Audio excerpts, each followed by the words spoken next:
Det er sådan noget, det er sådan en samtale, jeg vil have. Ja. Men det skal du få. Okay, det lyder godt. Det lover jeg dig så. Okay, sagde han og truede. Og der er ikke noget af det her, der kommer ud, med mindre det er med din godkendelse. Nej. Så du får det til gennemlytning også, og hvis der er noget, du vil have klippet ud bagefter, så gør jeg med glæde det. Ja, og du kan sige, hvis der er noget, jeg ikke synes, jeg har lyst til at svare på, så vil jeg sige det. Ja, selvfølgelig. Altså, ja, så er det det. Ja, det synes jeg er fair nok. Det er jo din historie. Ja. Så det her med mundtlig aftale, Ja. det er optaget, så det er lige så godt som en kontrakt. Godt, jamen så går vi i gang, og så kigger jeg mod kameraet, og så klapper jeg, så lyd og billede passer sammen. Ja. Ja, den lyser rød, så den optager.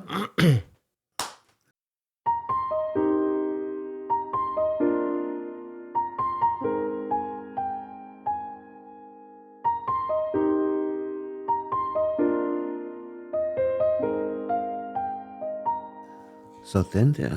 Sådan der, så er vi i gang, Torben Kondrup. Ja. Og vi sidder jo her i det fine lille lejlighed i et dejligt bondehus på Stavnshold Gydevej i Farum. Hvor længe har du boet her? I 12-13 år. Nå.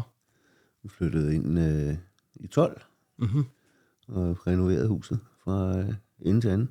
Ja.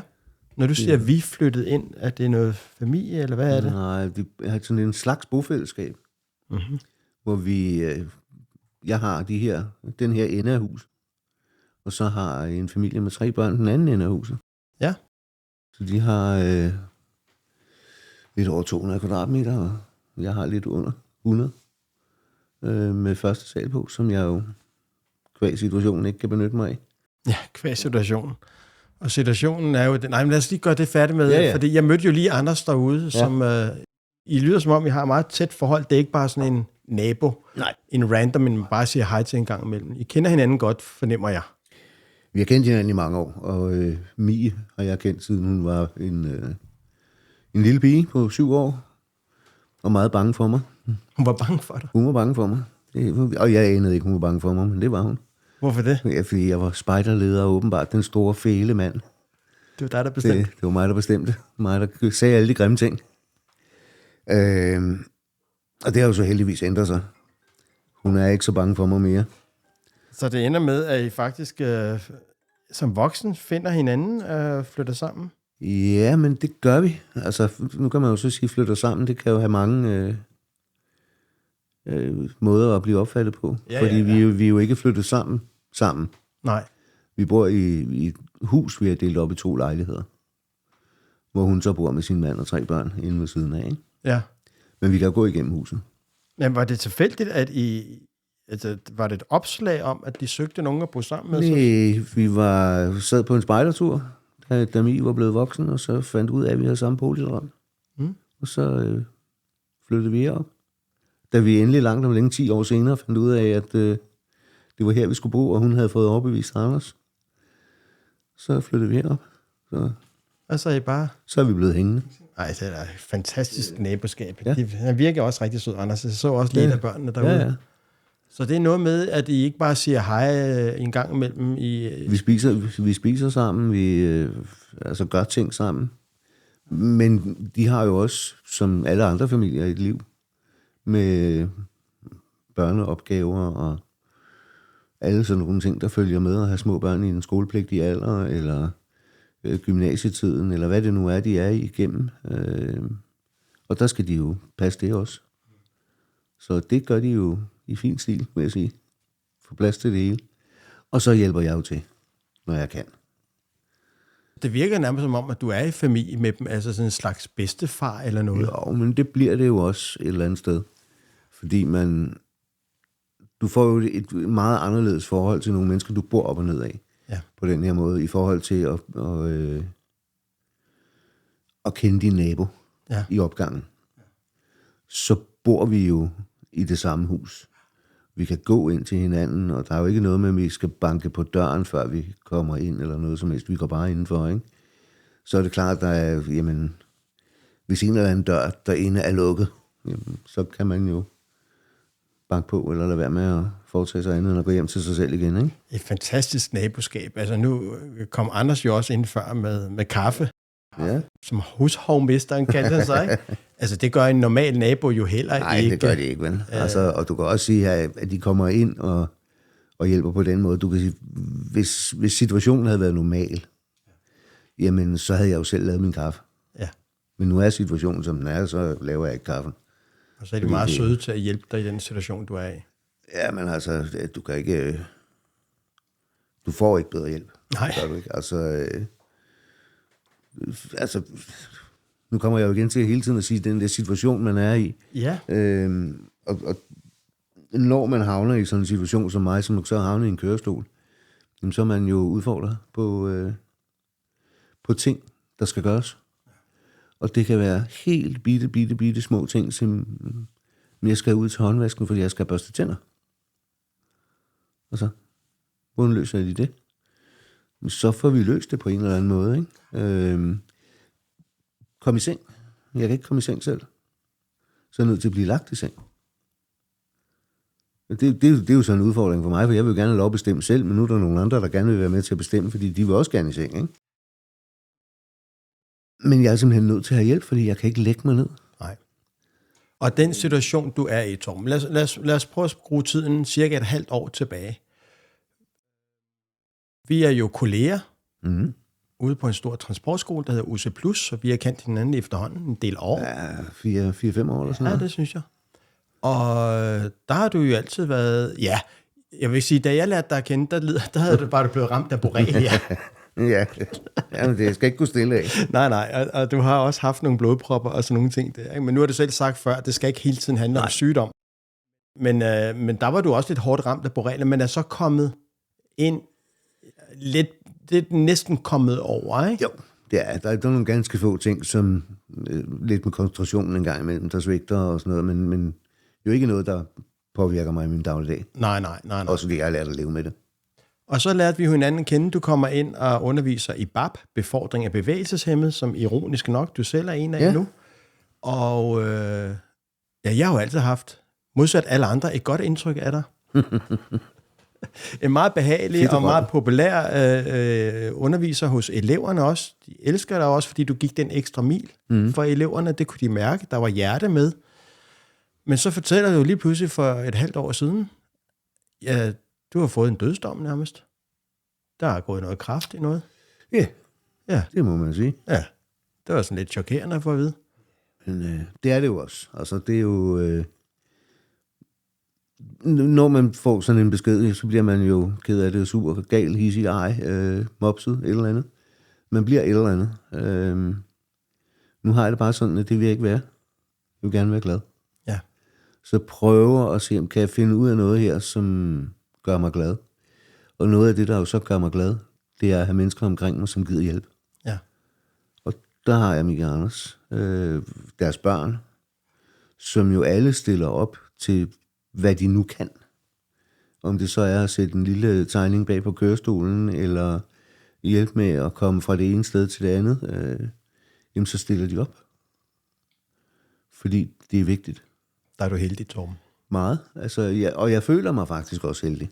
Så det gør jeg virkelig. Men så er det jo, at det her kræft, det breder sig, og du får noget strålebehandling, og piller, og hvad ved jeg. Ja. Og da vi snakker sammen for cirka en måned siden, så tilbød jeg dig, at vi skal lave sådan en optagelse af, sådan, her er dit liv. Eller måske nærmere, her var dit liv. Ja. Og det siger du, det vil du gerne, det lyder som en god idé.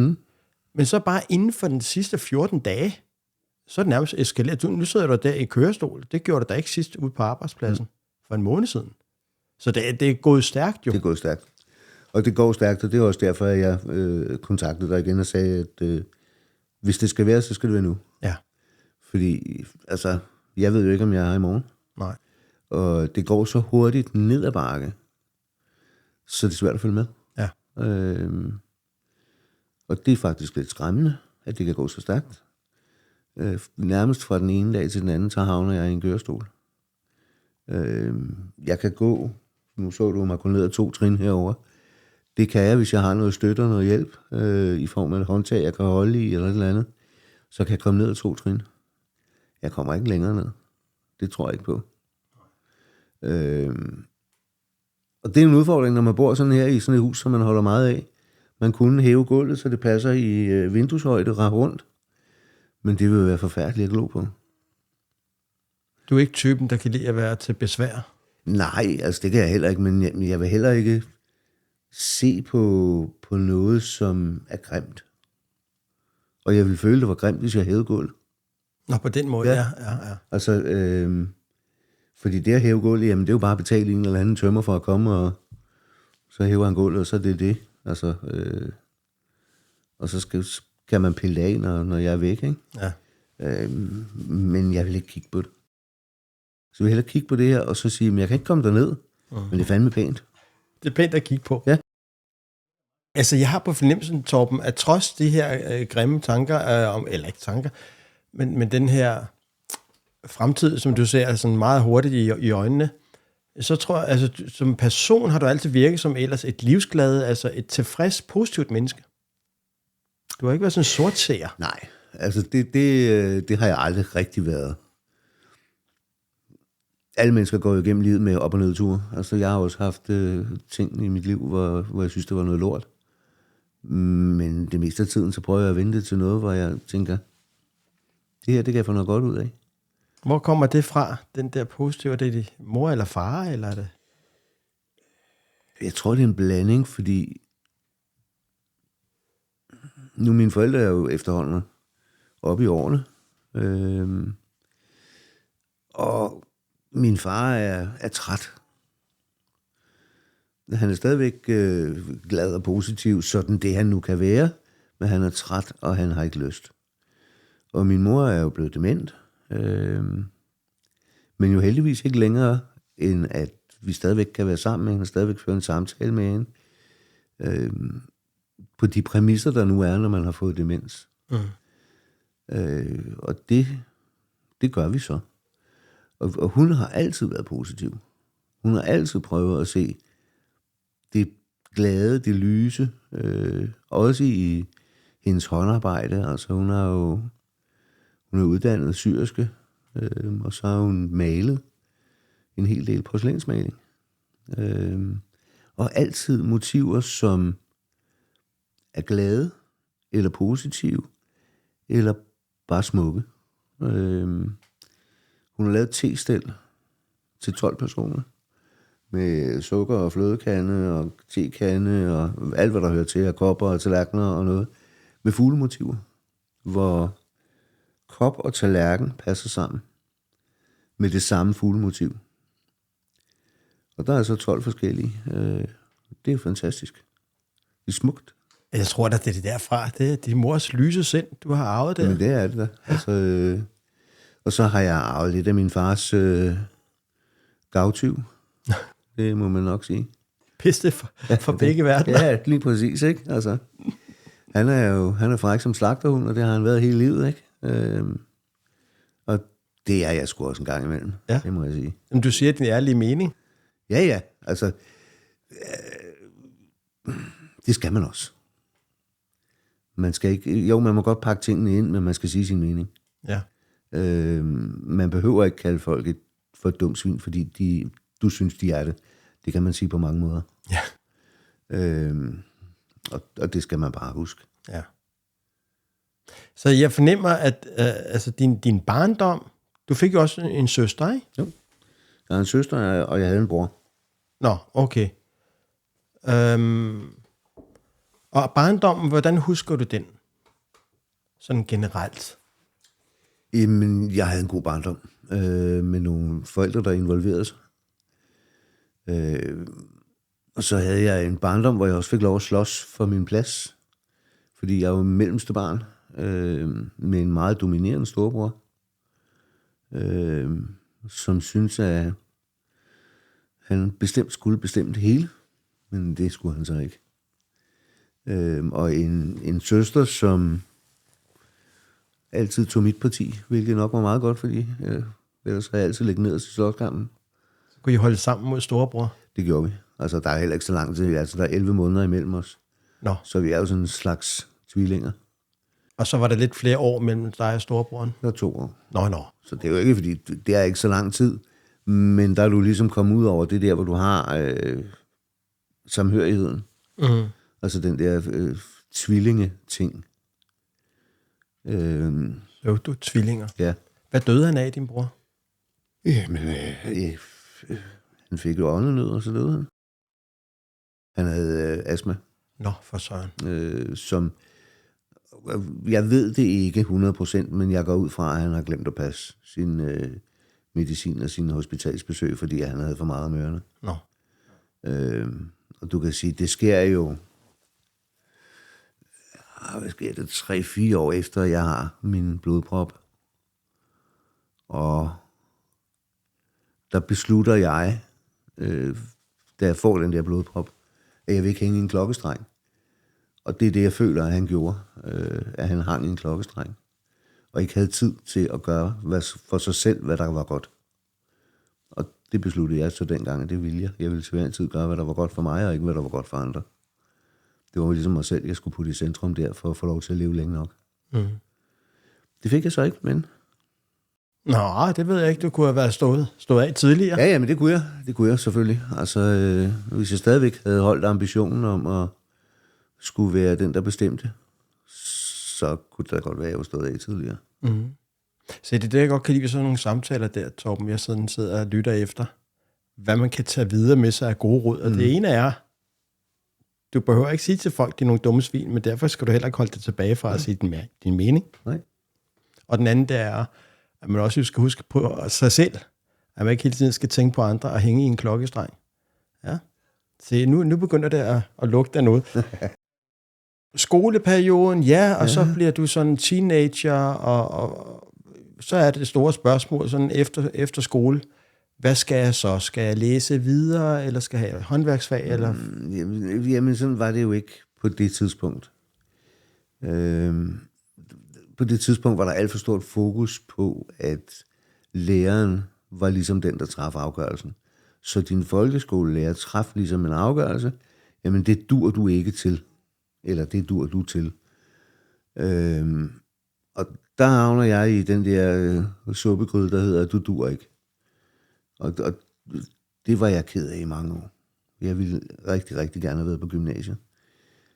Men det fik jeg så at vide, det duede jeg ikke til, så det skulle jeg ikke. Jeg skulle have en erhvervsfaglig uddannelse. Jeg synes, det var et forkert valg. Det synes jeg stadigvæk, for jeg synes, det burde have været mig, der havde bestemt, hvad jeg skulle. Men sådan var det ikke. Så jeg fik 1 år på det, der hed EFG dengang, hvor du jo lærer at skrive på maskine, og det lærte de mig så ikke, men de prøvede. Den ro skal de have. Du lærte at skrive skilte. Alle sådan nogle ting, som... Hvad fanden skal jeg bruge det til? Det interesserer dig ikke? Ikke en skid. Men det endte ud i, at jeg havnede i læreplads som isenkrammer, fordi at nu skulle jeg så åbenbart den vej. Og det tog jeg så. Det var sådan helt tilfældigt nærmest? Ja, altså isenkrammeren er jo ikke tilfældig, fordi min far er isenkrammer, ikke? Så på den måde, så er det ikke så tilfældigt, at jeg vælger lige netop det. Men det, at jeg havner på en erhvervsuddannelse, det er skolens skyld, og dermed jo meget tilfældigt et eller andet sted, for jeg kunne lige så godt være hoppe i den anden grøft og være flyttet på Christiania, ikke? Og sagt, I kan rende mig noget så grusomt. Altså, jeg tror, det ligger dybere, når du siger, at din folkeskolelærer dengang bestemte, om du skulle gå videre, for eksempel på gymnasiet, som du egentlig ønskede at gøre, og du får nærmest at vide, at du er ikke klog nok. Det var det, jeg følte, jeg fik at vide. Ja, det jeg tænker, har det også nærmest præget dig videre hen i livet? Altså sådan lidt, du fik et knæk på selvtilliden der? Ja, jeg tror snart, det har præget mig derhen til at sige, at der er ikke noget, jeg ikke kan. Det skal ikke komme og bilde mig ind. Jeg kan det hele. Altså, og det er jo så det, jeg gang på gang et eller andet sted, synes jeg selv har bevist, at jeg kan godt. Fordi jeg har jo skiftet branche, og skiftet fag, og skiftet alt muligt hele livet igennem. Altså de første 8-10 år af min erhvervsfaglige, eller hvad hedder sådan noget, erhvervskarriere, der skiftede jeg job en gang om året, minimum. Nå, okay. Og lavede alt fra at laminere knallertkørekort til at sidde og lave dankort og sådan nogle ting, og så være i vinforretning og alle sådan nogle ting. Men du har også arbejdet med psykisk syge mennesker, ikke? Jo, det er faktisk meget senere. Ja. Det er faktisk meget senere. Men du kan sige, de der første 8 år af mit erhvervsliv, det var skiftende jobs hele tiden. Så... Var det fordi, du blev træt af det, eller blev du fyret? Nu skal vi have smust frem. Jeg blev fyret. Det blev jeg oftest. På grund af hvad? Ja, fordi jeg kom til at sige min mening. Jeg havde mange problemer med at holde min kæft, for at sige det pænt. Altså, jeg kunne ikke... Og det kan du sige, det har jeg jo stadigvæk et eller andet sted. Jeg har bare lært lidt at styre mig selv. Jeg kan ikke lide uretfærdigheder. Og jeg kan ikke lide, hvis nogen behandler andre mennesker grimt. Og så siger jeg det. Og nogle gange, så bliver det stak med nogle lidt for store bogstaver til de mennesker, der har lidt for mange stjerner på skulderen. Og så ryger man ud. Men det rørte dig ikke, så fandt du et andet arbejde. Så fandt jeg bare et andet arbejde. Altså. Jeg har en meget, meget god ven, som plejer at sige, at jeg minder ham lidt om Pippi Langstrømpe. I min måde at gå til tingene på, og det har jeg ikke prøvet før, så det kan jeg godt finde ud af. Og det er egentlig det, jeg bare gør. Jeg tænker, jamen, nu skal jeg gøre det her, jamen, hvordan kan man gøre det? Og så kan det godt være, at det ikke er den smarteste måde at gøre det på, men jeg får løst opgaven. Af alle de jobs, du har haft, også senere hen, hvad har været det, som du synes var mest tilfredsstillende? Det er det, jeg laver i dag. Undervisning? Helt klart, undervisning, ja. Den glæde, man møder fra kursisternes side, når de består selvfølgelig, det er klart, men også faktisk fra nogle af dem, som ikke består, hvor man siger, her gør jeg lige en lille smule mere på tirsdag, og så skal vi sgu nok få dig til at bestå. Og så se deres reaktion på at møde det frem for at møde, nå ja, det var bare ærgerligt. Du må gå op på tirsdag, og hej. Så møde det, at man går til dem og siger, ved du hvad, jeg skal nok hjælpe dig. Vi tager lige sådan en tur alene, dig og mig, og så skal du sgu nok komme igennem. Den glæde, man møder der, den er helt ubeskrivelig. Det har du ikke oplevet i nogle andre jobs? Aldrig. Ingen gang, da jeg var kirkegårdsleder. Altså. Nej. Hvor du kan sige, at der havde jeg jo muligheden for at få mit personale til at synes, at de havde en god oplevelse og en god dag. Og det ved jeg, at der var nogle af dem, der havde, men der var også nogle, der var sure og syntes, at de skulle have mere. Det er jo det, der nogle gange sker, ikke? Når man stikker folk en lillefinger, så vil de også have tommelfingeren, ikke? Og sådan er mennesker. Ja. Den kommer vi tilbage til senere, Torben, den der med kirkegårdsledere og grave. Det synes jeg er interessant, fordi så går vi tilbage og cirkler omkring, hvad du selv har gjort der tanker omkring døden, og nu har du haft den så fysisk tæt på. Ja. Men det der undervisning der, det er jo også det, jeg hører fra eleverne. De elsker dig jo, fordi du går den ekstra mil, og de har været meget glade for den hjælp, og måske også den der retfærdighed, så at de skal altså også kunne komme videre, og de skal bestå. Det var nærmest tilfældigt, du kom ind i det undervisningsmiljø, ikke? Jo, men det var det, jeg var ved at prøve at læse til kørelærer.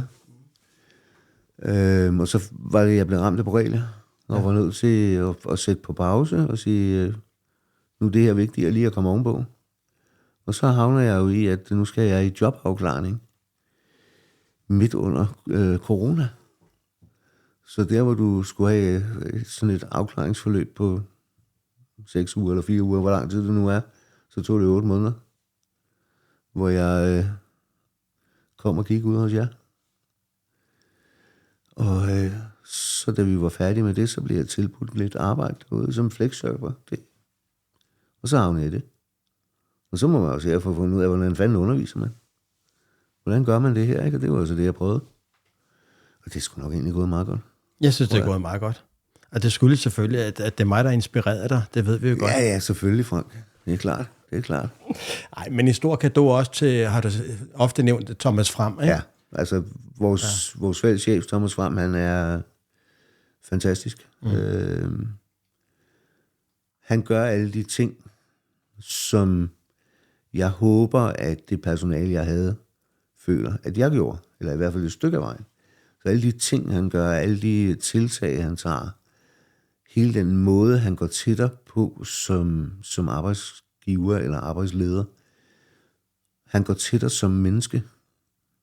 Han går ikke til dig som ressource, eller noget som helst andet. Han går til dig som menneske. Og det er det, vi skal bruge. Vi skal bruge mennesket inde bagved. Vi skal ikke bruge alt det andet. Og han får jo det bedste frem i dig. I hvert fald i mig. Han er dygtig. Han er nemlig skide dygtig. Ja.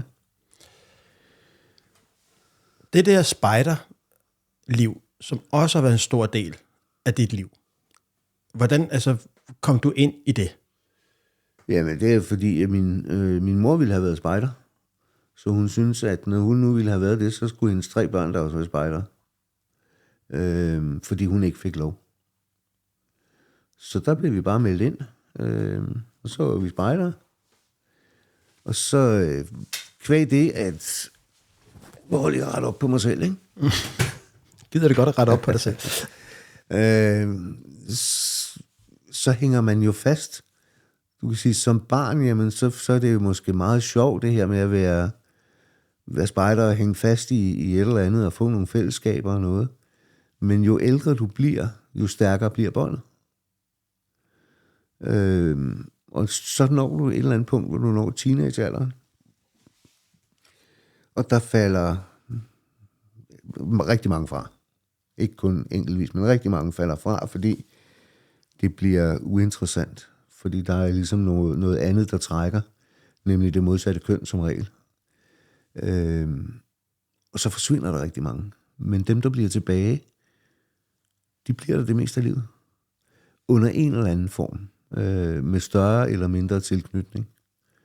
Altså, jeg havde jo meget stærk tilknytning i 30 år. Og jeg er stadigvæk involveret.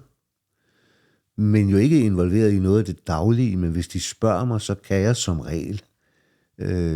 Vi har også været nogle af os seniorer, eller hvad vi nu skal kalde os, der har arrangeret noget for de ledere, der er i gruppen i dag. Så at de får nogle oplevelser, hvor de ligesom bare skal være med og deltage, i stedet for altid at være dem, der skal stå og være på. Så får de ligesom nogle oplevelser serveret. Jeg har snakket med mange, der også har været engageret i det her spejderhalløj. Og når jeg så siger, jamen det er da en udmærket interesse, det går dybere end bare en interesse. Altså det er mere end bare at gå til håndbold, gå til fodbold. Så spejder lærer også noget omkring det helt store med livet. Ja, altså det gør man. Det er som... Altså nu, der er forskellige former for spejderkorps. Der er KFUM'erne, som jo er en kristen organisation. Så er der FDF'erne og hvad de hedder, drenge- og pigeforbund. Frivillige drenge- og pigeforbund. Og de vil jo ikke kalde spejder. De laver de samme ting. Nå. Og fair nok for det, hvis ikke de er spejder, jamen så er de ikke spejder. Hvad kalder de sig så? Det er en ungdomsforening. Nå. Er det fordi, de ikke vil forbindes med spejder, som er kristne? Jeg tror, det er fordi, det er det kristne budskab, der ligger meget tungt. Og så har du jo så det danske spejderkorps, og det er så der, jeg har slået mine folder. Jeg har aldrig nogensinde haft... altså mine forældre har ikke været religiøse på nogen måde. Så der har ikke været noget incitament til, at jeg skulle blive... eller komme ind i religiøse sammenhæng. Det har der ikke. Så i stedet for, at de kalder sig bare en forsamling af unge, men det må da kalde sig et eller andet imellem. Ja, men forbund. Frivillige drengeforbund og frivillige pigeforbund. Har de slet ikke noget samarbejde med almindelige spejdere? Jo. Nå. Jo. Okay. Altså, og så de mødes, det er ikke... Altså, alle mødes på tværs, og alle har det sjovt på tværs, og alle gør de samme ting. Så det er ikke rivaliserende? Nej. Slet ikke. Altså, du kan sige, ja, for de helt unge, eller sådan 12, 13, 14-årige, jamen der kan der godt være sådan lidt rivalisering mellem, nu vores hytte ligger her, og så ligger KFUM-spejdernes hytte lige her, og så kan der jo godt være et eller andet, ikke? Altså, men det er jo bare sjov. Ja. Altså, sådan er det. Og hvor meget der egentlig er det i dag, det ved jeg ikke, men altså, deres ledere og vi var jo dengang med til at opildne det, ikke? Altså, vi havde en fest. Altså, det er jo altid godt at have en fest. Ja, det er altid hyggeligt. Så, men spejderbevægelsen har fyldt meget, og spejderbevægelsen fylder meget, også når man går ud af den. Eller ligesom forlader det aktive liv, fordi du får en livsindstilling med dig, når du går derfra, om at være noget for andre, og gøre noget godt for andre mennesker i din hverdag. Huske på, at andre mennesker, de skal også have lov at være her. De skal også have lov at leve. Og det får du med dig, og så har man det forhåbentlig godt med det. Det har jo også fulgt dig i mange af de jobs, du har haft, ikke? Nu nævnte jeg før, at jeg ved, du har været på sådan er det et bosted for psykisk syge? Altså, det er vel også et ønske om at kunne hjælpe nogle mennesker, der er sårbare? Ja, altså, det kom egentlig lidt undervej, fordi jeg har en kammerat, som er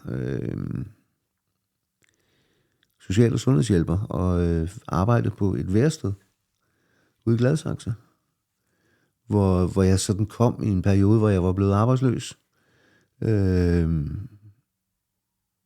Og bare var der. Fordi alle kunne komme der. Så jeg kunne bare komme der, og så hjalp jeg jo bare til, i stedet for de andre, der kom der. Som satte sig ned og drak kaffen, så gjorde jeg et eller andet, ikke? Og der fik jeg egentlig den her interesse for at tænke, men hvad kan jeg gøre for de her mennesker? Kan jeg overhovedet byde dem noget som helst? Fordi det her med at byde andre mennesker noget, jamen hvis du kommer og stiller dig op og siger, nu skal du gøre sådan, så strider jeg i hvert fald imod. Det har jeg også på fornemmelsen, Tom. Altså, der er ikke nogen, der skal bestemme over dig. Jo, det må de gerne. Der skal bare være lidt ræson i det. Altså, jeg har ikke noget imod, at folk bestemmer, det må de sgu godt. Altså, Thomas må da gerne bestemme. Mm. Han elsker at bestemme, og så skal han da have lov til det. Men så er det jo min fine, fornemme opgave at prøve på at få Thomas til at bestemme det, som jeg gerne vil. Altså, og det er det, han kan også. Ja.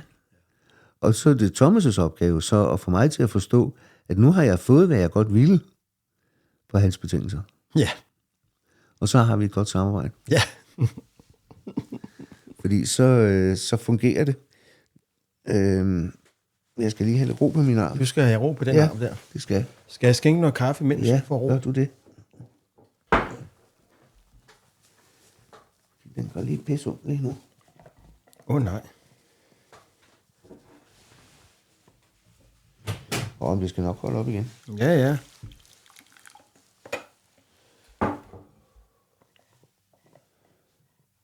Er det noget, der kommer ofte, de der trækninger?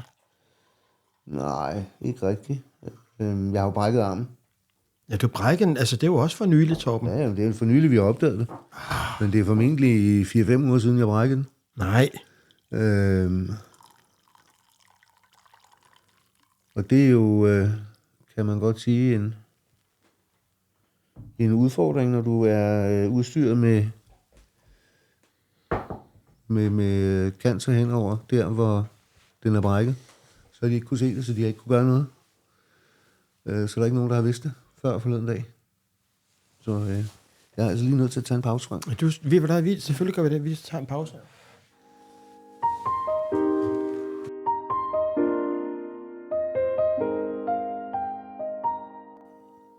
Sådan. Yes. Så har du fået noget, hvad var det, du kaldte det? NP? PN. PN. Altså, jeg så jo lige dit pilleglas derovre. Altså, hvor mange piller er det om dagen, du får for det her? 50. Så noget i den stil. Det var en helt måltid. For et øjeblik, eller slutter af røven. Jeg holdt op med at holde tal på dem, der er noget op over de 50. Så jeg ved faktisk ikke, om jeg er over eller under de 50 i dag. Men altså det, der bliver lavet om hele tiden. Det, jeg går og tænker på, når jeg tænker på døden, og når jeg også engang skal herfra, det er, fair nok, men jeg skal bare ikke have smerter.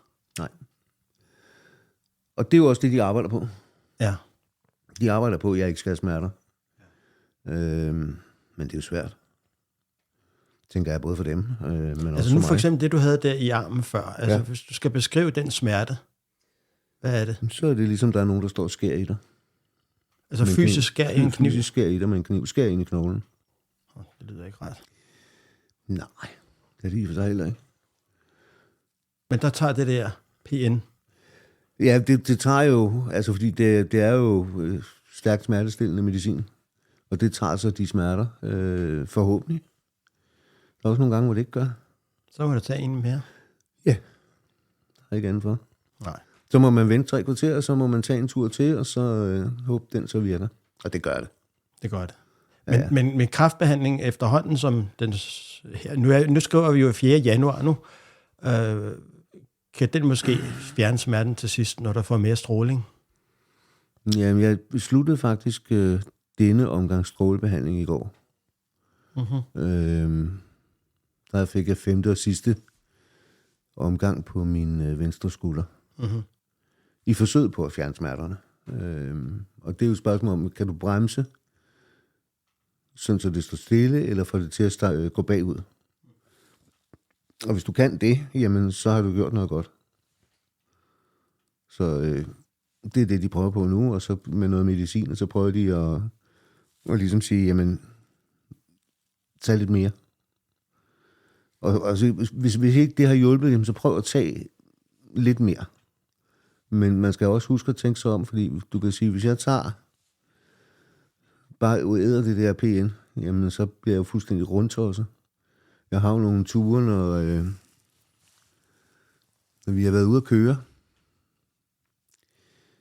Så første gang jeg oplevede det, der sad jeg og kiggede på min telefon. Og så har du 4 ikoner for neden. Det har jeg i hvert fald på min.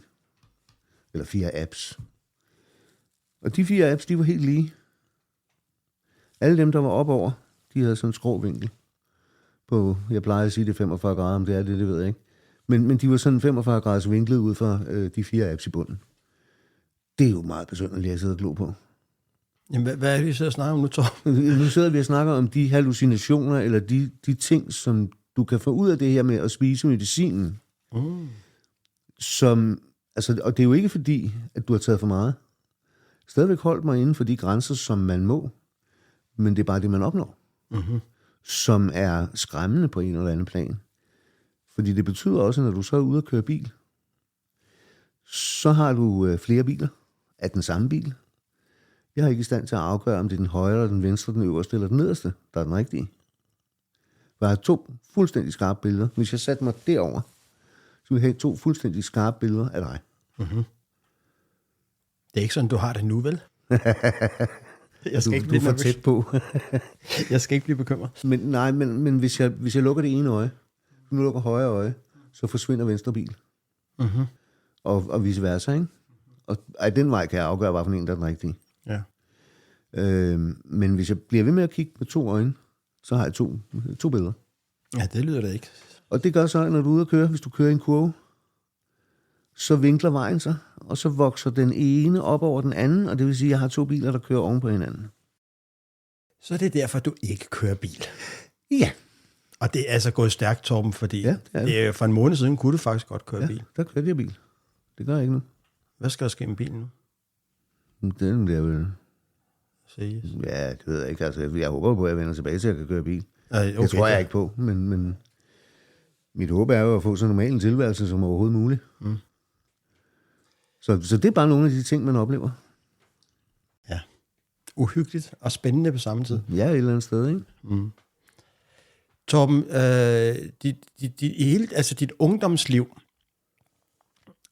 og voksenliv her, hvis vi nu går lidt fra arbejdet. Hvad med damerne?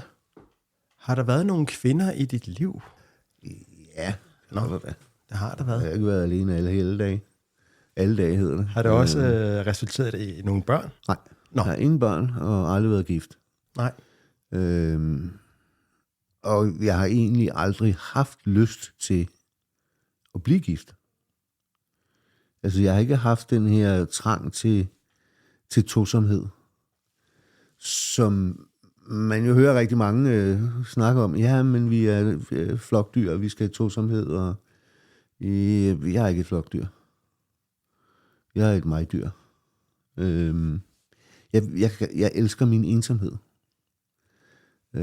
Jeg elsker at kunne lukke min dør og sige, nu er jeg alene. Jeg nyder også samvær her, altså, fordi ellers så kunne vi heller ikke bo, som vi gør. Men det, at jeg kan gå ind til mig selv og lukke min dør, det var, da vi aftalte alle de her ting, der var det en betingelse for mig, at det kunne jeg godt. Og det kan man godt et langt stykke hen ad vejen. Så er der noget, der hedder børn, som naboen jo har, og børn, de har en tendens til, at de er jo der, hvor de er. Så de bor i det hele, og det skal de også. Så børnene slipper du ikke for på den måde, men bare de er der. Det er jo super fint for mig. Jeg er glad for, de er der. Men har du aldrig boet sammen med nogen kvinder? Ja. Nå, det har du. Ja. Nå. Og det gjorde så, at jeg måske i endnu højere grad fandt ud af, at det ikke rigtig var noget for mig. Det der med at bo sammen med nogen, fordi så du er forpligtet. Og jeg har ikke lyst til at være forpligtet på den måde. Det har jeg ikke. Fordi så bliver du forpligtet ud over det, hvor du kan sige, jeg har ikke mere tilbud i dag, så nu kan du godt skride. Det kan jeg jo ikke sige, hvis jeg bor sammen med dem. Så var det der gjorde, at kvinden til sidst sagde, dem du har haft inden dit liv, Formentlig. Så kan vi altså ikke noget, de forpligter dig med. Ja, altså formentlig. Og så er jeg sikkert også opført mig åndssvagt. Det kunne jeg da levende forestille mig. Nu har du igen sagt din mening en gang for meget, ikke? Ja, men lige præcis, ikke? Altså. Og sådan må det jo være, altså. Og jeg fortryder ikke noget af det. Jeg fortryder hverken det, at jeg har levet og boet sammen med nogen, eller har sagt, at nu skal det ikke være mere. Der er intet af det, jeg fortryder. Jeg synes, det er de rigtige beslutninger, jeg har truffet for mig. Ikke nødvendigvis for andre, men for mig har det været de rigtige. Og det er det, der altid har ligget og vejet tungest. Det her, det er for mig. Er der overhovedet noget i dit liv, du har fortrudt? Sådan generelt noget, du ville have gjort, som du aldrig fik fuldført? Noget, jeg ville have gjort, som jeg ikke har fået gjort? Ja, et ønske, hvad man siger, bucket liste. Sæt flueben ved. Min meget, meget gode ven har bedt mig om at sætte flueben ved nogle ting. Han har bedt mig om at lave en bucket list. Fordi så kan vi få nogle af tingene ud af verden. Jeg ved ikke, hvad jeg skal skrive der. Jeg aner ikke. Jeg har det sådan, at jeg synes, hvis jeg gør noget, så gør jeg det for min skyld. Eller for andres. Det skal man ikke glemme. Men jeg gør det i hvert fald for nogens skyld, og så er det det rigtige at gøre. Og så mangler jeg jo ikke at gøre det. Og hvis jeg ikke har gjort det, så ved jeg det jo ikke. Så mangler jeg det heller ikke. Så nej, jeg har ingen bucket list. Og jeg ved ikke, hvad jeg skulle skrive på den. Jeg kan skrive drømme på den. Mm-hmm. At en af de ting, jeg drømmer om, det er at komme til Anholt til sommer. Være frisk nok til det. Og forhåbentlig i live. Holde en sommerfest. For venner og kollegaer. Det håber jeg at være i live til at kunne gøre. Hvorfor lige Anholt? Hvad sker der der på Anholt? Jamen, der er Anholt Fyrgård, hvor vi er nogen, der er sammen. Og lige præcis de mennesker og det sted, at være der, det skaber så meget ro i ens sind, i hvert fald i mit, så det kan næsten ikke undvære. Så derfor er Anholt. Og så har jeg en drøm om at komme til Gotland. Det når jeg nok ikke. Hvorfor lige Gotland? Fordi jeg synes, når jeg har set billeder og tv-serier og sådan noget, det er foregået på Gotland, så synes jeg, det er så smukt. Så det vil jeg gerne opleve. Så derfor Gotland. Og det er egentlig, hvad jeg drømmer om. Kan jeg nå de 3 ting, så er det sgu fint med mig. Jeg tror ikke på det, men kan jeg, så er det fint. Jeg er desværre bange for, at det her det går så stærkt, så at der ikke går så lang tid, før det er slut. Men det finder jeg jo kun ud af ved at blive ved med at leve. Ja, det kan man sige. Det kan du kun finde ud på en måde. Så det har jeg tænkt mig at blive ved med, til jeg ikke lever længere. Har du ellers været ude at rejse i... Ja, i de unge år. I de unge år, ja. Der var jeg meget ude at rejse. En gang om året, minimum. Et eller andet sted hen, og gerne med min gode ven, Steven, hvor vi var 2 håbefulde unge mænd, som tog på togt i Europa. Lærte du også Steven at kende igennem spejder? Nej, han har jeg kendt siden første klasse. Nå. Så vi startede i skole sammen. Så I bare fulgt hinanden gennem livet? Bare fulgt hinanden. Og det er jo et eller andet sted jo helt fantastisk, at du har et menneske, som du har kendt i 55-60 år. I min alder. Det er mange år, de du har levet, hvor du har kendt det samme menneske, ikke? Vi når ikke op på 70, men det kunne da være meget sjovt, hvis vi havde gjort det, men det når vi ikke. Så, men ham har jeg kendt siden første klasse. Så er det en person, der betyder meget for dig? Rigtig meget, og stadigvæk gør. Han er jo et menneske, der kender mig rigtig, rigtig godt, og ved, hvordan jeg reagerer, og hvorfor jeg reagerer, når jeg reagerer. Han kan også sætte ting i gang, fordi han kender mig så godt, så ved han jo godt, hvad for en knap han skal trykke på, og vice versa. Så kan vi godt starte et eller andet der, ikke? Og vi havde det jo som unge, havde vi en fest ud af at provokere andre. Fordi vi var gode til at hjælpe hinanden i provokationen. Så det aldrig rigtig gik op for vedkommende, hvem det egentlig var, der sådan rigtig provokerede. Nu snakker vi om provokation ude på en eller anden bar, eller hvad? Ja, det kunne det være. Du har været i slagsmål? Nej, aldrig. Nå, det har du aldrig. ikke. Aldrig. Der er aldrig nogen, der har slået på mig. Mm-hmm. Ingen gang på det der bosted. Nej. Hvor samtlige af mine kollegaer oplevede. Jeg mener, det var samtlige, der oplevede at blive slået på i den tid, jeg var der. Med undtagelse af mig. Hvad tror du er din hemmelighed? Respekt, tror jeg faktisk.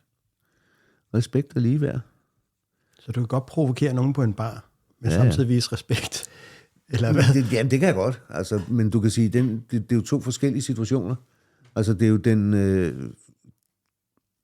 den sociale situation af at være på en bar, er jo meget anderledes end at være i en arbejdsrelateret ting, hvor du ligesom skal prøve at være professionel omkring det, at have med andre mennesker at gøre. Det skal du ikke på en bar, fordi at der sidder en eller anden, der synes, han er smart, vel? Så kan du godt provokere ham. Hvorimod, at det vil jeg aldrig nogensinde gøre i en arbejdsrelation. Altså, du vil aldrig opleve mig provokere en elev. Aldrig nogensinde. Jeg vil til hver en tid prøve på at tale dem op. Så gøre dem bedre, hvis det er nødvendigt. Altså, jeg vil aldrig nogensinde provokere dem eller tale ned til dem. Aldrig. Men du kan opleve det modsatte, at en elev prøver at provokere dig? Ja. Har du oplevet det? Nej, ikke så jeg kan huske det. Altså, og de kan bare begynde. Altså, de kan ikke. De kan bare komme ind? Ja, jamen, de kan ikke provokere mig. Der skal meget til for at bringe dit PCK. Jamen, det er jo den ene ting. Den anden ting er også, jeg vil ikke. Så jeg siger bare nej. Altså, når folk begynder på det, jamen, så er du jo din gode ret til at sige, det her, det har jeg ikke lyst til at deltage i. Så det er det, jeg gør. Jeg vil ikke deltage i provokationen. Hvis den er arbejdsrelateret. Det vil jeg ikke, fordi at det er uprofessionelt. Men i privatlivet så? I privatlivet, der kan det være sjovt. Altså dengang vi var unge, der havde vi jo en i omgangskredsen, som havde et meget iltet temperament. Og der fandtes jo ikke noget bedre, end at få den der mand til at tabe fatningen, vel? Altså, det var fantastisk. Og det gjorde vi så. Det gjorde vi så. Ja. Der er Steven, så hyggede jeg med det. Mm-hmm. Torben, du har også af det hav af jobs, du har haft. Du har også været buschauffør og Men den situation, du sidder i nu, der tænker jeg, at det job, du har haft som kirkegårdsleder, graver, måske også har sat nogle tanker i gang. Jamen, det giver jo... Det giver en masse basal viden omkring det, om det at dø. Hvad skal der ske? Det ved jeg jo noget om. Ikke om selve det at dø, men hvad sker der med mig, med den her krop? Og hvad vil jeg i øvrigt med min krop? Og har jeg taget stilling til det? Alle de her ting, det ved jeg en masse om, og det har jeg jo så gjort. Så jeg har jo taget stilling til, om jeg skal kremeres, eller om jeg skal begraves rigtigt. Hvor vil jeg sættes ned? Så vil jeg have et gravsted? Alle sådan nogle ting. Alt det har jeg taget og tænkt over. Og det er der alt for mange, der ikke får gjort. Det er jo sådan en lille hejsflade samtale. Så jeg får snakket om det. Det er svært at komme i gang. Men når først folk er kommet i gang, så bliver de faktisk glade for at have taget de her beslutninger. Der er også nogen, der ikke vil. Men det vigtigste, man kan gøre, det er at prøve at få taget beslutningerne. Fordi det hjælper de efterladte. Og det er jo ikke, når jeg er død, så skal man ikke tage mere hensyn til mig, så er jeg død. Men så er det alle dem, der er rundt om mig, som man skal tage hensyn til. Alle dem skulle jeg meget gerne have været med til at tage hensyn til i de beslutninger, jeg træffer i forhold til min sidste vilje, for eksempel. Som jo er noget, som det er jo ikke juridisk bindende, men det er godt at lave. Og det er jo et stykke papir, man sidder og udfylder enten selv, eller sammen med en bedemand, eller hele familien, eller et eller andet, hvor man siger, hvad er det? Skal min urne være rød eller grøn? Det kunne være en beslutning, man træffer der. Men det kan også være beslutninger om, hvilke sange skal der synges. Vil jeg overhovedet have en bisættelse eller begravelse? Vil jeg have en præst til at medvirke? Alle sådan nogle ting kan man tage beslutninger om der. Og så få lavet testamente.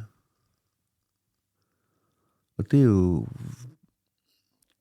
At få lavet det her testamente, så har du sikret folk, at der er ikke noget skændes om. For det er ikke jer to. Eller familien her. Det er ikke jer, der har bestemt noget. Det er mig. Så hvis I skal skælde ud, så kan I kun skælde ud på mig. Og jeg er død, så jeg er nok ligeglad. Ja, det ved vi jo. Det skal vi jo snakke om også omkring efterlivet eventuelt. Hvad har du så besluttet dig for, sådan rent praktisk? Hvad skal der ske med dig, når du ikke er her? Jeg skal kremeres. Okay. Og det er det. Jeg vil ikke have noget gravsted. For jeg vil ikke lægge nogen til last. Forstået på den måde, at hvis nogen bestemmer sig for, at de synes, jeg skal ned i et gravsted, så kan de godt gøre det. Fordi det kan jeg jo ikke gøre noget ved. Men så vil jeg håbe, at de vælger at sætte mig ned i det, der hedder enten Kents fællesgrav, eller en græsplæne til urnegravsteder. Hvor hvis de vil noget, jamen så kan de lægge en sten i græsplænen, og så det er det. Fordi det der med at have et rigtigt gravsted, så kommer folk det første år, og så kommer de ikke mere, og det skal ikke ske. Det har du set? Ja, det har jeg set alt for tit. Og den dårlige samvittighed, som det genererer hos folk, den skal de ikke have på min bekostning. Det er ikke nødvendigt. Det behøver de ikke. Så hvis de vil nøjes med at spade mig i havet, eller sætte mig ned på en fællesgrav, jamen så er det fint med mig. Men så er det jo dem, der tager beslutningen om, hvad der skal ske. Jamen, jeg har jo skrevet i min sidste vilje, hvad er det, jeg gerne vil have. Nå, men det er det, jeg spørger om. Ja, men jeg vil gerne have, at det enten bliver fællesgrav, eller de spreder mig i havet. Det står i den sidste vilje. Det må de bestemme, okay. Den ene eller den anden. Og så kan du sige, de kan vælge noget helt andet, hvis de gerne vil. Det jeg prøver på i det her, det er at hjælpe dem på vej til ikke at vælge det, der giver dem dårlig samvittighed. Fordi de vil få dårlig samvittighed. Hvis de vælger et gravsted. Hovedparten vil. Jeg siger ikke alle vil, men hovedparten vil faktisk få en dårlig samvittighed. Altså nu, da du sidder og siger det der, min far, da han gik bort for cirka 12 år siden, det er præcis det samme. Ja. Jamen, I må gøre med mig, altså kremeres og så videre. Det, der så sker, det er, at da bedemanden spørger, hvad skal der ske, så siger jeg, at det skal ligesom min mor spredes ud over havet. Mm. Og så får jeg jo den her urne i hånden. Men den står stadigvæk derhjemme hos mig. Ja. Jeg kan simpelthen ikke... Altså, et eller andet sted er det også meget hyggeligt, at her står far i sin lille urne, og han kommer frem en gang imellem, så klapper han ham lidt op, og siger, og så er han lidt med. Altså, det lyder umiddelbart for nogen bizart, morbidt. Og jeg ved godt, der er nogle regler om, at man inden for 6 måneder... Det er der i allerhøjeste grad. I know. Så nu håber jeg ikke, jeg har afsløret for meget, men jeg synes, det er meget hyggeligt at have hans jordiske rester. Og han var jo selv ligeglad, han var også ateist, ikke? Ja. Og det har du fuldstændig ret i. Det er jo fuldstændig ligegyldigt, om det står der eller der. Det kan jo være lige meget. Det spiller jo ingen rolle. Du er ikke forarvet? Jeg er ikke en skid. Nå. Undskyld, det må man ikke sidde i banden her. Jeg er ikke spor forarvet. Men det kan være, der er nogen... Det jeg måske mere tænker, det er, at det er svært for dig at give slip. At du har en udfordring. Mere end din far, fordi din far er jo død. Men du har svært ved at give slip på din far. Mm. Så han må have betydet noget særligt for dig. Ja, det har han også. Altså, fordi de fleste, der er nogen, som har det svært. Og det værste eksempel på det er en kvinde på... Hun har formentlig været på min alder. Hvis mor døde, og hun kunne ikke slippe det. Hun kom om morgenen, og hun kom til frokost, og hun kom til aften. Og hun nærmest sneg sig ind på kirkegården for at komme over til mors gravsted og sidde og græde. Og det er jo trist at se. Men hun kunne ikke slippe sin mor. Hun har aldrig kendt at leve sammen med andre end sin mor, og hun kunne bare ikke slippe det. Og det er jo så synd for hende, altså. Ja, det fordi hun er låst i noget, som man ikke skal være låst i. Og der burde mor nok have været bedre til at få hende til at hoppe af, så hun ikke var så låst. Altså nu er jeg altså ikke det sted, altså det er et par gange om året, ja. Og jeg tænker jo ikke på min far så ofte, som det gør, men jeg synes, et eller andet sted er det bare hyggeligt. Jeg kan ikke rigtig ligesom få over, at han skal hældes ud i havet. Ikke? Nå, det skal heller ikke handle om mig, Tom. Men det er jo bare et godt eksempel på, du kan sige, det at hun gjorde sådan, det at du gør, som du gør, det er jo et godt eksempel på, at der skal være nogle flere muligheder, end der rent faktisk er i dag. Ja. Man har prøvet at liberalisere det lidt, men man burde faktisk gå meget længere. Mm-hmm. Altså, hvad er der i vejen med at have urnen stående hjemme på kaminhylden? Det er der ikke noget i vejen for. Nej, jeg synes, det er meget... Kan det ikke være ligegyldigt? Altså, du kan sige, hvis vi indførte det som regel, jamen, så skulle det jo bare indføres i kirkebogen, at den står på den og den kaminhylde. Og hvis vi flytter, jamen, så skal den jo flytte kaminhylde. Så skal vi så meddele til, at den er flyttet derhen, så vi ved, hvor den er.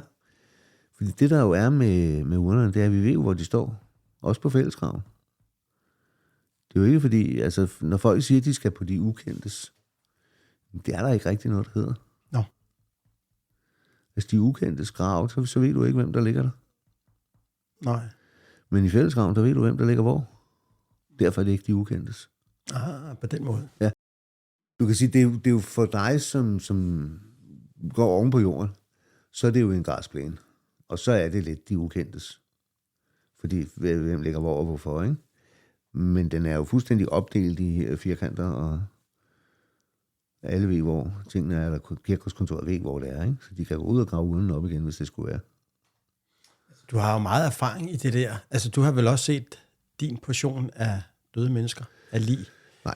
Nå, det har du ikke? Nej. Nå. Du har ikke gjort den i stand? Og... Nej, det er noget bedemand gør. Det er ikke noget, man gør. Okay. Men du har set døde? Ja. Det har jeg. Jeg har set min bror. Nå, men ikke i dit arbejde? Nej. Nå. Du har ikke...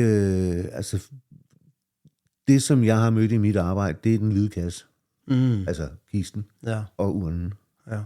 Det er der, jeg møder dem. Okay. Så kan du sige, at jeg har passet krematoriet på et tidspunkt. Jamen, så møder du dem også der, i form af, at du er nødt til at se ind i ovnen. Nå. Hvor langt er vi? Altså, en ting er, at sådan en krematorieovn, jamen, der er jo en masse målinger, og du kan se noget ud af måleinstrumenterne. Men man kan altså også se noget med det fysiske øje. Hvor langt er vi? Ikke? Så der har du set lig? Der kan du sige, at jeg har set noget, men det kan du ikke engang. Altså, du kan ikke vurdere det til at være lig. Nå. Det er bare sådan en stor glødende. Altså en stor glød, om du vil. Og der er det er bare just another day at the office. Ja, det tænker du ikke mere dybt over? Ikke spor. Og så når kremeringen er overstået, jamen, så skal du have det ud i en bakke, så det skal stå til afkøling. Så trækker du det ud i bakken og sætter det over i et skab, så det kan stå og køle af. Det er bare praktisk arbejde. Ja. Og hvis ikke man kan det, så skal man ikke have det arbejde. Hvis ikke du kan det der med, at det er bare praktisk arbejde, som faktisk er et meget godt udtryk. Hvis ikke du kan det, så skal du finde noget andet at lave. Ja, jeg tror ikke, det er for alle. Jeg er ikke sikker på, at jeg vil kunne. Men det er ikke for alle. Jeg vil sige, det er meget få, som ikke kan det. Men der er nogen, der vitterligt ikke kan. Og dem, der ikke kan, de har muligvis andre udfordringer i livet også. Og det kan jo være alt fra angst til, ja, hvad fanden ved jeg, eller andet, ikke? Hvor de forestiller sig ting.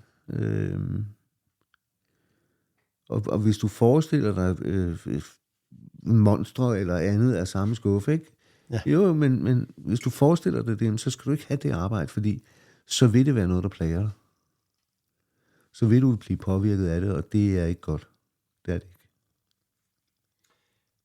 Nu siger du før, at du vokser op i et hjem, der ikke er religiøst på nogen måde. Ja. Vil du betragte dig i dag stadigvæk som værende ikke religiøs, eller har du gjort dig nogle andre tanker nu, hvor... Nej, du er stadig ikke. Jeg er ikke religiøs. Altså, nu sagde jeg jo på et tidligere tidspunkt det her med, da jeg har haft den der blodprop. Altså, jeg har sådan en ud af kroppen oplevelse, hvor jeg ligesom får lov til at kigge ned på mig selv. Og ham, der ligger dernede, fordi det er en ham, det er ikke mig. Jeg kan godt se, det er mig, men det er ham, der ligger dernede, og der står en masse mennesker rundt om ham og laver en hel masse. Og så står der en sygeplejerske og holder ham i hånden og taler meget intenst til ham. Og så står der mine forældre over ved væggen og kigger på hele det her, der foregår. Og det eneste skæve i det billede, det er mine forældre. For godt nok er jeg blevet hentet hjem hos dem, men de er blevet hjemme. Men så har de ringet til dem fra hospitalet og sagt, I kan godt, hvis I skal nå at sige farvel, så er det nu. Hvor mange år siden er det her? Cirka? 18 år siden. Eller sådan noget. Der fik du en blodprop, der var du tæt på at stille træskoene. Ja. Og der får du en ud af kroppen oplevelse, mens du ligger der. Ja. Men du siger samtidig, at du ikke er religiøs, men... Det har jo ikke noget med religiøsitet at gøre. Nej. Altså, hvad er der religiøs i at have en ud af kroppen oplevelse? Nå, men det der med tanken om sjælen, der forlader kroppen. Nej, men det er ikke sjælen, der forlader kroppen. Det er bare mig, der står og kigger på nogen. At den, jeg så kigger på, tilfældigvis er mig. Ja. Det reflekterer jeg ikke over. Det er ikke noget med sjælen at gøre. Det er bare mig, der kigger på mig. Det kunne være et spejlbillede. Så det ligger ikke noget åndeligt i det? Ikke spor. Og det gør jeg heller ikke i dag. Altså de ting, der sker i dag, hvor du kan sige, jeg har jo nogle hallucinationer med det her med at pludselig have tænkt på skrå eller andet, ikke? Jeg ser forleden dag, der havde de militærøvelse lige herovre, som jeg fulgte med i, og når jeg så lukkede døren op, så var den væk. Og når jeg lukkede døren, så fortsatte de, ikke? Som en bedre teaterforestilling, ikke? Det lægger jeg ikke noget i. Andet end, jeg godt ved, at når de hælder alle de der medicamenter i dig, jamen, så får du nogle skæve eller andet indtryk, ikke? Det er medicinen. Ja, det er medicinen, men jeg lægger ikke andet i det, og det gør jeg heller ikke med det andet. Det var bare det, altså. Så på den måde er du ikke bange for et efterliv, hvor kommer du i himlen eller helvede? Eller... Ikke det alene. Så du tror ikke på, at når du er død, så er der slet ingenting tilbage? Nej. Er der? Det er der ikke. Jeg kan ikke se, hvad det skulle være. Også hvis sjælen skulle være tilbage, så tænker jeg et eller andet sted, at medmindre vi udvider overfladen af jorden i forhold til, når vi dør, jamen så ville han jo være så stærkt overbefolket af sjæle, så vi kunne ikke være her. Tænk på alle de sjæle, der har været i alle de år, som jorden har eksisteret. Og i alle de år, hvor skal vi så starte med, da vi begynder at tro på Jesus? Eller skal vi starte før? Hvem er det ligesom, der får lov til at have den første sjæl i banken, ikke? Jeg ved ikke, om det var en dårlig metafor, men... men det her med, at vi vil være så mange, så vi vil ikke kunne være her. Det er rigtigt nok. Altså, vi er jo 8,3 milliarder mennesker pt. På jorden.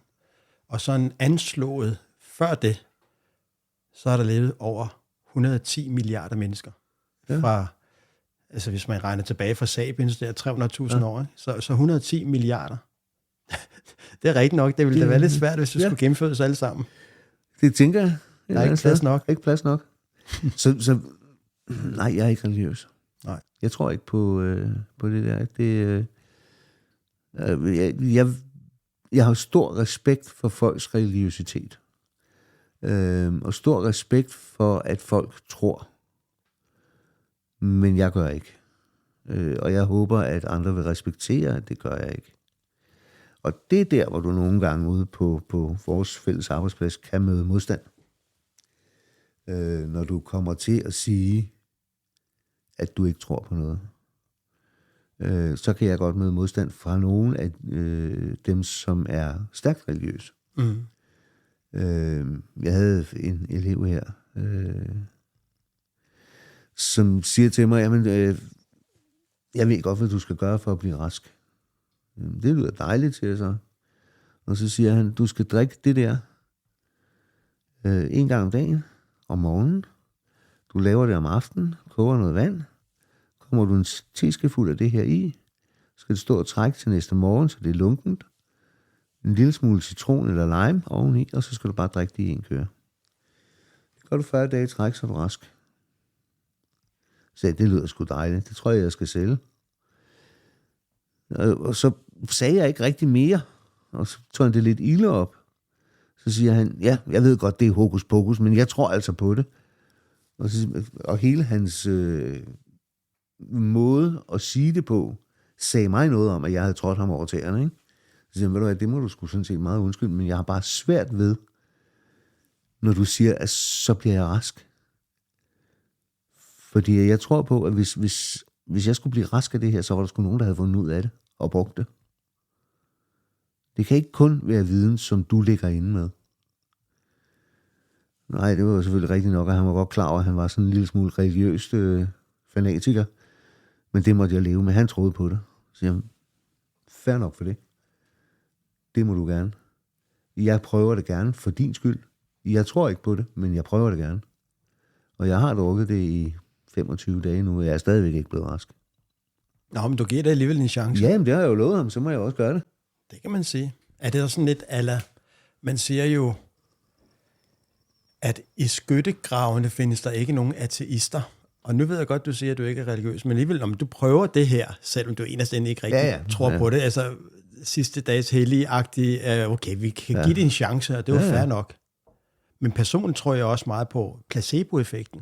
At hvis du i går sådan bilder dig selv ind, men den du får den der kalkpille, så vil sindet kunne helbrede mange ting af de fysiske skavanker, ikke? Det tror jeg også. Det tror jeg helt sikkert. Så jeg tror, du skal nærmest... Nu har du gjort det her i 25 dage. Nu skal du virkelig sige, jeg tror på det. Bild dig selv det ind. Så kan det faktisk være, at du får det bedre. Jeg kan prøve. Hvis ikke du sådan lever videre i et efterliv som sjæl, så er der i hvert fald én ting, som der lever videre efter dig. Det er det aftryk, du har sat, mens du gik på jorden. Dit eftermæle. Ja. Hvad har du gjort der tanker om dit eftermæle, Torben Kondrup? Ingenting. Andet end jeg håber, jeg har gjort mig fortjent til, at folk gider huske mig et lille stykke tid. Og så håber jeg, at de kommer videre.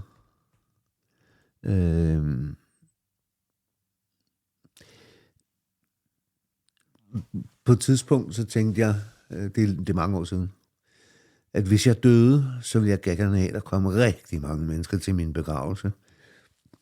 Fordi så kunne folk ligesom se, at jeg havde betydet noget. Og det vil jeg egentlig ikke i dag. Det er ikke det, der er vigtigt.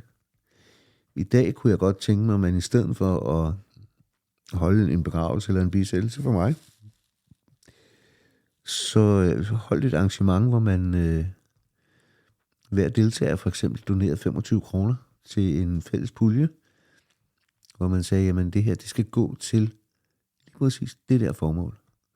For det vil have betydet noget for Torben. Og så må der jo være nogen, der vælger et formål, der havde betydet noget for mig. Og så vil jeg faktisk synes, jeg har sat et godt eftermæle og et godt aftryk. Fordi så var der ligesom nogen, der havde fået noget ud af et eller andet. Hvad det så end måtte være. Men det var ikke mig, der havde bestemt. Og hvad kunne det for eksempel være for et formål, som du ville billige? Jamen det kunne være kræftforskning, eller altså forskning i sygdom under en eller anden form. Det behøver ikke være kræft, det kan være alt muligt. Det kan også være at hjælpe folk, som er ude af stand til at finde noget at bo i. Gør noget for de hjemløse. Gør noget for folk, der har udfordringer i livet. Det kunne være fedt. Altså. Og det er jo ligegyldigt, hvad det er for nogle udfordringer. Altså, hvis de har nogle udfordringer, så hjælp dem. Det kunne også være, når nu du får sådan en masse flygtninge fra Ukraine, for eksempel i øjeblikket, jamen så i stedet for at presse på, for at de skal ud på arbejdsmarkedet, så presse på, for at de får lært dansk. Altså, de mennesker, der kommer hertil, og det behøver jo ikke kun være folk fra Ukraine. Alle mulige. De kommer hertil. Så pres på for, at de får lært noget dansk. Og hvis jeg så kan være med til med den indsamling, man så laver bare én, får den mulighed, så er det da super fantastisk.